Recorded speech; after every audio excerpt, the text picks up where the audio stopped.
All right. Appreciate you guys. Coming back watching the film, it was disappointing. Just I felt like that we gave away a lot of opportunities. Uh, if we would have played our best, could we have beat Georgia? I don't know that, but we gave ourselves zero chance. Just with some again missed opportunities. The first 4th and 1 call defensively, we had free guys there, to make the hit, and we didn't do it. Then the other zone read where the quarterback pulls it. So it was disheartening a little bit, but game one's over. We put it to bed Sunday at about 3 o'clock. Had a great practice Sunday night. Gave the boys off yesterday for coaches to game plan. And then I thought we had our best practice since I've been here today. So the kids are flying around, excited that we get to open up at home this week, and it's a new week. So and we have to do a better job as a coaching staff getting our guys better prepared for game situations. And I thought we failed them in that aspect last week. Well, with that, I'll open it up. Coach, along those same lines, after you look at a film on Georgia, realize you guys made some mistakes, but there were some glimmers of hope. Obviously, you're not up there saying that was awful, right? No, not at all. And I thought we had specific guys that played really well. I thought Justin Williams Thomas, I thought he ran the ball really hard. I was impressed with him. He had some positive carries. Barbie did some good things. I was proud of our offense for not giving up a sack. Now we knew going into the game we weren't going to be a drop back team that day for a lot of different reasons, but there were some positives on both sides. I thought defensively we had Cannon Lewis. I thought played well for his first full game of action. I thought Cam Smith did some good things, and I thought Katron Evans played well up front. So. We have to create more takeaways. We had a couple opportunities to ball up in the air that we didn't get to. We wish we had those plays back, but we don't. And what we have to do, and I told these guys, the only way this becomes a loss, it's a loss on the record, but the biggest loss is if we don't learn from this. And now we have stuff on film, little details of technique, fundamentals, or what we have to get better at. And that's the challenge this week to our coaching staff, to our players. And we're not going to come off of that. Coach, would you say your evaluation of the way you guys, pressured, pass rush or anything else in terms of how guys were getting there now that you had a chance to kind of slow it down and look at it a little better? Yeah, I thought it was good early. We affected them a couple times. And then I think the screen game, we got hit with the big screen on the 1/3 down. That was our fault as a staff, though. We got to check out of that and go to front base coverage and not put our kids in a bad situation. But then I thought as the game went on, we slowed down a little bit. We were hesitant. If we're going to blitz, we're going to blitz. And so we worked a lot on that today. And, I feel like we'll get better with that as well. Coach, despite the outcome, do you come away from games like this, though, there's still that belief that, hey, we went against these guys, and there were a lot of good things, and that's you kind of take those little steps to build as you move along. Yeah, we do, and again, as long as our kids can move forward, and our staff needs to move forward, we got to keep coaching, keep teaching, and because there are some, there's a bunch of plays we can pull off that film and just watch individuals that were winning their one-on-one battle, and that goes from D-line, linebackers, DBs. I mean, I thought our DBs did a really good job at times. We were effective. We were on guys. There was a deep ball they threw on Jeter. I thought he played it really well. No panic. So you take those positives along with the negatives, and you put a cut up together, and that's what Sunday was for. We had to tell them the truth of what we saw, what we expect. And again, that goes for all of us, just not our players. That's a lot on us as well as coaches. Coach, they always say the most improvement you see is from game 1 to game 2. Kind of talk about how much you believe in that and how that's going to affect the way you guys approach practice and stuff this week.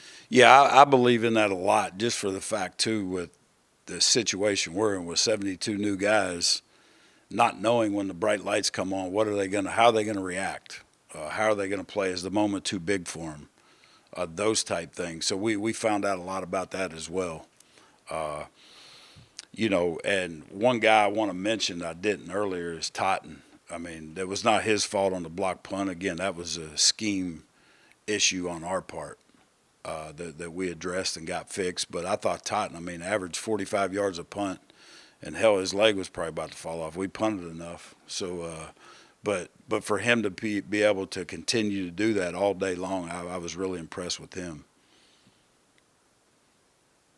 Missouri State's offense, quarterback has some pretty impressive numbers historically. What do you notice about them? What are his strengths? Yeah, obviously he throws the ball really well. He threw for 3,600 yards a year ago, 26 touchdowns.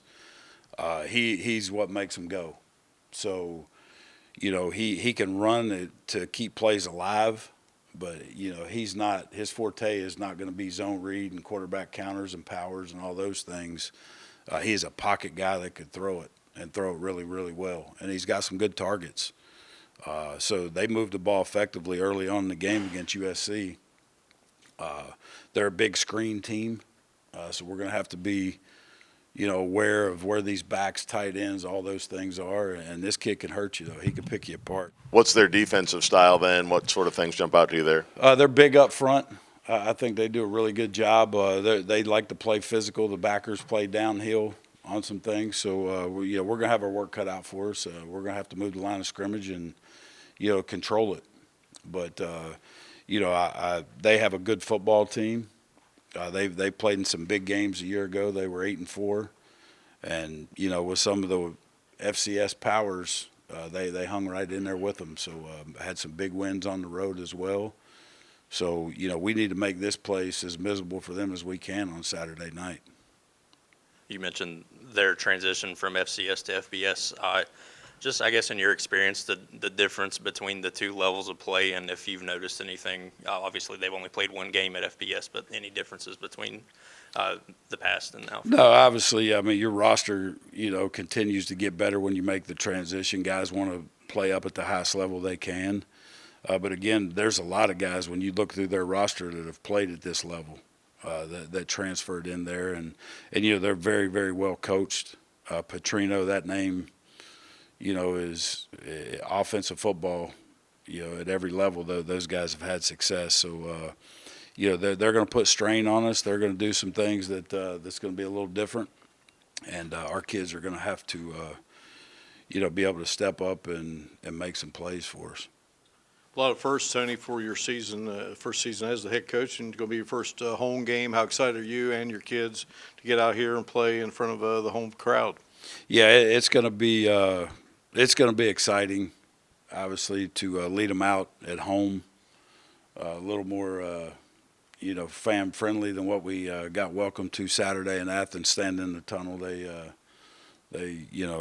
had a lot of choice words for us getting ready to come out on the field. So, but it'll be a lot more friendly, and it's going to be exciting to see what this with our new deck brings when we run out of, almost like the Dallas Cowboys running out through the fans and all those things. Hopefully they don't spill any beer on us. Coach, Zion came in, obviously did some good things. Some people say, well, that was against the twos, but the twos at Georgia are as good as anybody's, obviously. What do you see from the quarterback position this week? Did anybody separate themselves? Yeah, I thought that Zion came in and looked calm, had control of the offense, knew what to do with the football, with no panic set in. And again, I don't care at what point we put him in the game, he did what we asked him to do. And the quarterback competition is wide open. I can't tell you right now who our starter is going to be because I don't know yet. We're going to, again, open it up and may the best man win. And we're not going to can the other two, whoever the starter is, because we're going to need those guys. As we know, it's a long year, and we're going to keep coaching them, keep getting them better, and see who has command and control of this offense. Coach, speaking of kind of like that spirit of competition, how hard is it to kind of evaluate against a team like Georgia when that could be the number one team in the country at some point? Yeah, I think that the evaluation piece of this, and when you watch the film, if we would have just executed schematically and our technique was a little better and we were in the right spots and they ran over us or made us miss or whatever, I could accept that a lot better than giving up free yards because we blew an assignment or whatever it may be. So, but again, I didn't feel like that they were that much faster than we were. Number one looked like it on the screen, but that was our fault. We were in a zero pressure. Kid motions across, and yeah, we had no chance. I don't care who you have out there trying to cover that guy from that depth. That was not good. So, but again, I felt, I don't think they were that much bigger than we were in the front. I thought when you watch the film and break it down, we had some individuals that were winning battles, and that excites me because now, again, that's a top 5 team in the country. And if we can do that, then we can play with anybody left on our schedule. Any further questions for Coach? All righty. Thank you, Coach. All right. Thank you, guys.